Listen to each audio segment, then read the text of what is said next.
I'm Brian Piers, and this is your Clinical Minute.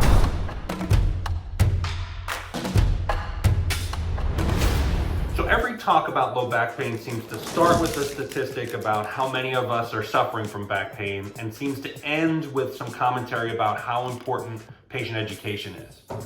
So I think it's important to take a step back from what we generally think is important to deliver to patients, what type of education, and look at actually what patients feel is the most important information to receive during the recovery process.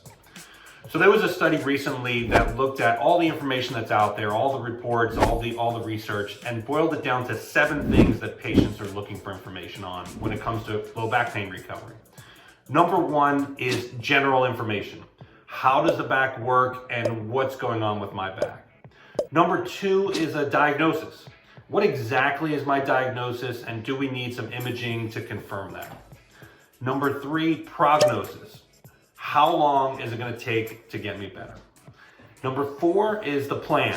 What is it going to take? What do I need to do? What steps have to happen next? Number 5 is prevention. How am I going to make sure that this never happens to me again? And number 6 is management. How are we going to do this? How are we going to get me from here to where I was before this happened? Who do I need to see, and what do they need to do with me, to me, and for me? And then number 7 is an interesting one. It's one that I don't think providers tend to manage proactively, and that concerns flare-ups. So when my symptoms spike, what exactly is going on, and what can I do myself to try and get myself more comfortable? How do I manage a flare-up? So everyone out there that has some stake in managing low back pain plays some role in making sure that all these 7 issues are addressed.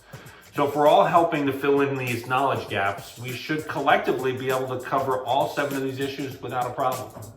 I'm Brian Piers, and that was your Clinical Minute.